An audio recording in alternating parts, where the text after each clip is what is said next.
Hi everyone, welcome back to my channel. I'm Brinlee.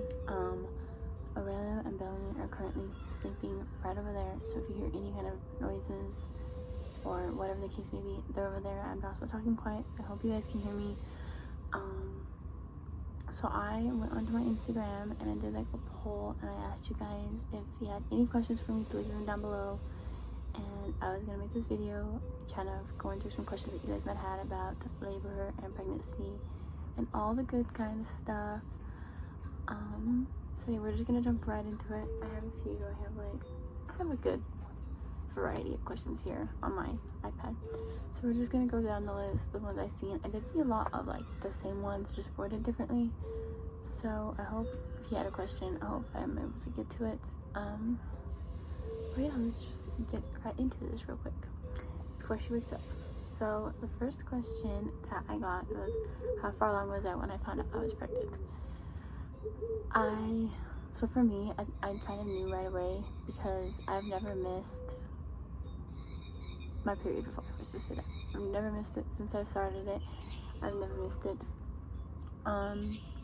So I was on birth control, and then I quit taking it, and since the day of the month that I quit taking it, I've been tracking my period ever since. And my period has literally been with the same days every month, so it never changed. And then October came around and my period was like, the days were off, I guess is how I could say it, and so it was kind of weird and I just ignored it, whatever. And then November came around and it was weird because like I thought I was gonna have a period. It was like a whole spill. It just didn't come how it was supposed to, and then when it did come, it was just really weird. So it wasn't even really, I didn't even consider it a period. And I knew I was pregnant the whole time from November on, and I didn't take a test to confirm until December 22nd, I think. And where's a fly? Why is it always a fly? So I did December 22nd, me and Aurelio confirmed it. I took a clear blue test, you know, you pee on the stick, all the good stuff. It came back positive within seconds. I literally didn't even have time to pee on it and lift it back up, and before it was already reading positive. So it read positive very, very, very quickly. The test was like, it could take 2 to 5 minutes. So I actually ended up taking another one because I was like, what the heck, like that's weird. And the same thing, I literally peed on it, lifted it up, already positive. So that was that. I knew I was pregnant, and then we actually ended up, Aurelio's birthday is December 28th, so we ended up having family come over to our apartment, and just like my mom and dad, siblings, and his like immediate family as well, grandparents, were all there, and we ended up announcing it to them that on December 28th that we were pregnant. So so I found out, and then it was confirmed at the doctor's office at 10 weeks. The next question was, how far along was I when I found out the gender? And then, did I get blood work or the ultrasound? So, when I found out the gender, well, I went and got blood work done when I was 12 weeks for my gender, for the gender. And then, we ended up getting it back a week and a half later, and then his mom knew, and then we popped the cannons and I'll insert it, and we found out.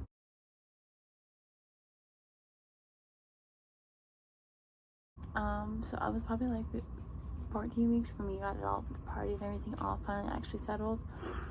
But I did get the blood work. I know a lot of people do the blood work. The blood work is expensive though, and insurance 90% of the time doesn't even cover it.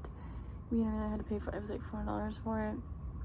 But yeah, I got the blood work done, and then eventually they do an ultrasound, just because that's one of your appointments is the ultrasound. So I got the ultrasound done, and yeah, it was confirmed then as well. But the blood work, the thing about ultrasounds is they sometimes it could be wrong, but the blood work, there's no way for it to be wrong because it's blood work. So that's why we did it that way. And just blood work, you can find out, like, I think it's like 3 to 4 weeks sooner than the ultrasound. So yeah, that's another reason, because we are very impatient.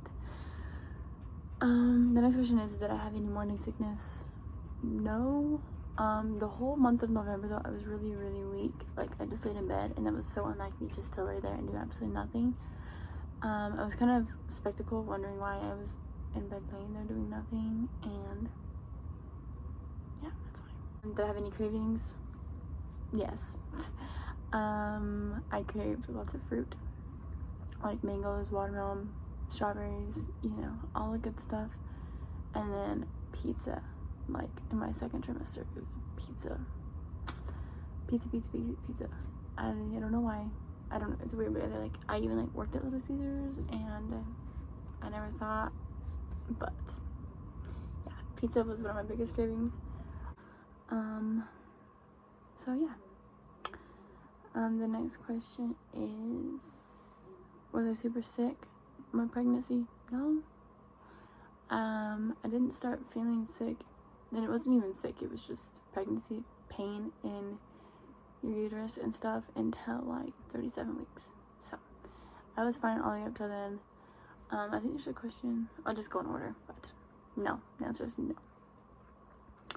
I was even like traveling and stuff when I was pregnant, so I was fine and dandy. Was I super sick? Okay, was I scared of birth? No, I wasn't scared. Obviously you're worried because you don't really know, especially with your first kid, but even with like your 10th kid, you just still don't know what to expect because it's different every single time. But no, I wasn't really worried or scared.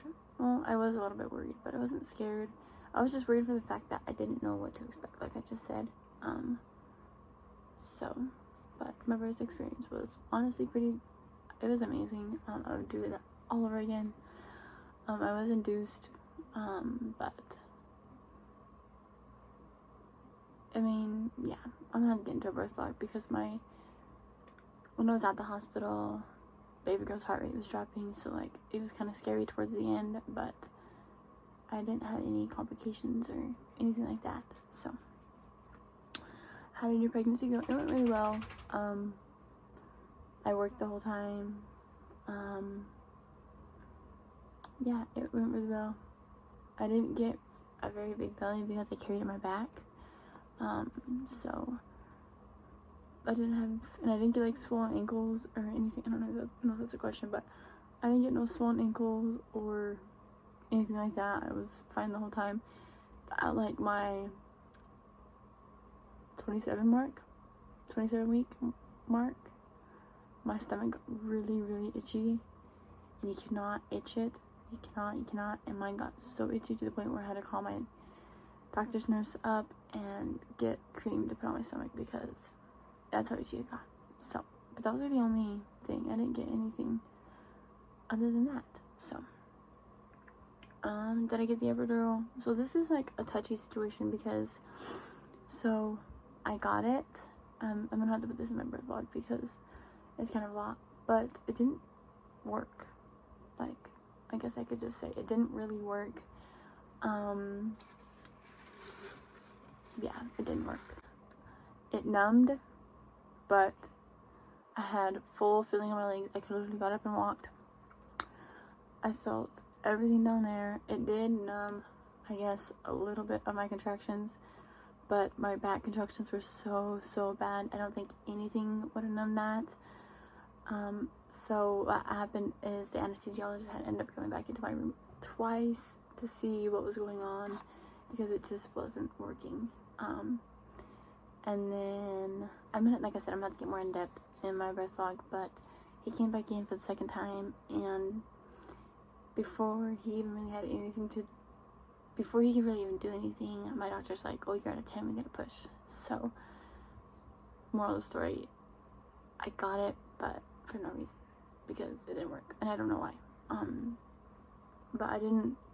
There's a question that says, did you get the epidural, and if so, did you bruise? And no, I did not bruise, and no, I didn't feel it. My back contractions were so bad, I don't think anything could have topped that pain. Even pushing her out was not as bad as my back contractions. So my back contractions were one of the worst pains I've ever felt in my entire life. So yeah, when they tell you back labor sucks, it does. I agree. The next question was, how did your induction go? It went really well. So I went in July 26th at 7:45 at night, and I just labored all night. There's a question on here. It said, did you water break or did they break it? They broke it. So I labored. I went to the hospital at 7:45. I labored all night. My doctor got there at 11:03, broke my water. She was born 12:18. So it kind of went quick from there. So I answered that question and that question. But yeah, it went well. I was able to eat and drink the whole time. I didn't start feeling my back contractions until like 11:22. From 11:22 till like I had her, I was in my worst pain ever. So yeah. Why was you induced? I was induced. Okay, so towards the beginning of my pregnancy, me and Aurelio brought up the topic of induction to my doctor. She agreed to it. So I kind of knew I wanted to be induced from the very beginning.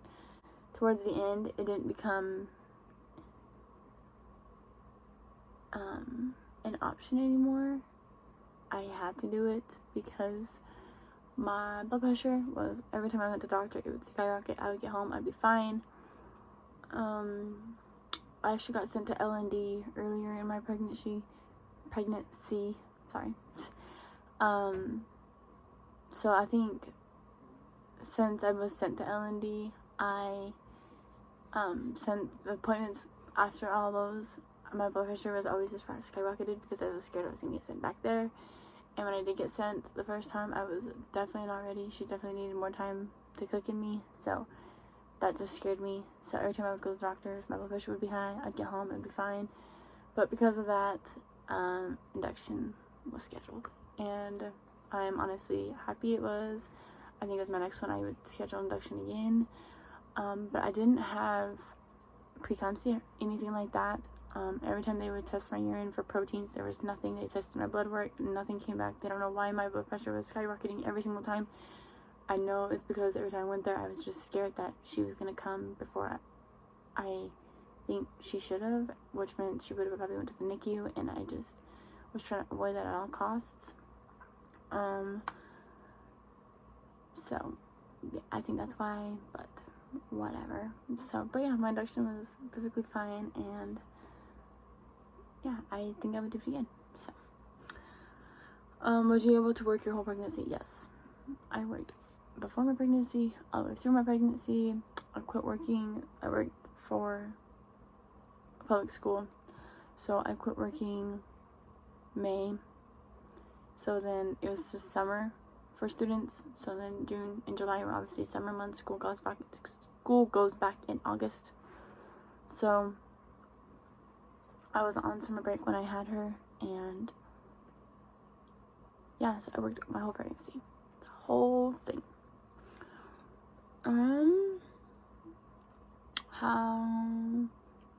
Let's see, how early did you pack your hospital bag? I packed my hospital bag.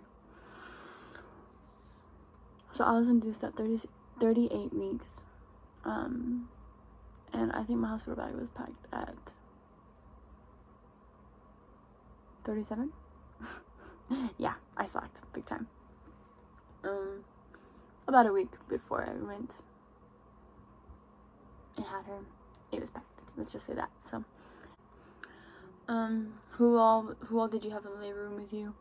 So me and Aurelio, obviously, and then my mom and his mom, doctors, nurses, all the good stuff. But me and Aurelio and both of our moms was in there when I had her and delivered her. How's being a stay-at-home mom for you? Really good. It's weird because I've worked since like my sophomore year of high school. So I've really only known anything but working. So for me to sit home while like everybody else goes to work, it's just weird and it doesn't feel right, I guess I could say. I do love it though because I get to spend all day every day with her, and like I think I mentioned it in my previous video, daycare and stuff like that was our last option, last resort. we did not want to put her in it. My mom used to work for daycare, and so I've just heard all the rough stories. If you do daycare and it works for you, good, I'm glad. It's just not something me and Aurelio wanted to experiment with, and since he's making enough currently for me to be at home in a blissful way, we're just deciding to have me stay home and be the one who cares for her during the day. With my epidural, I should have mentioned it when I was talking about the epidural, but I was almost 7 centimeters dilated when I got it, so I was already like so far along that I was like, my doctor said that if I would have waited a little bit longer, I would have been 7 centimeters. So I was already so far along when I got it, but just talk to your doctor. If you do want the epidural, if you don't feel like you want the epidural, they do have other sources of pain relievers. So if you feel like you don't want the epidural, you want to try to go without it, like that's the thing I'm going to do with my next one, and just use other pain methods. Talk to your doctor about that, because, or your nurses or whoever the case may be, because they do have other options and choices if the epidural is not something that interests you. Did I have any mean nurses? No. I mean, I had one, she was a little disrespectful. She would come in, and I think I only had to come in the room twice, and I think that was because she had to just check on me, but like I never pushed the button because I knew I didn't want to deal with her. So yeah, but for the most part, no, everybody was pretty nice and sweet. And yeah, the last question is, did they break your water? And I already answered that question. Yes, they broke my water, and she was here shortly after. But yeah, that's all the questions I have for you guys. Sorry if this is a chaotic video. I'm literally trying to film and talk, and I'm mumbling and jumbling my words together because I'm trying to hurry before little girl wakes up in there. But yeah, if you guys have any more questions for me, even if you feel like they're more personal questions, you can always DM me on Instagram. My socials are always linked down below in the description box if you have any questions for me. I'm hoping I can get my labor story out there here soon, because it was kind of intense, in a way, not in a bad way, but you know. But yeah, if you have any questions for me, just let me know. But yeah, I hope you guys liked this video. If you did, be sure to give us a big thumbs up and subscribe if you're not subscribed, and make sure to turn on the notification button so you can be notified every time I do upload my next video. And yeah, see you guys in my next one. Bye guys.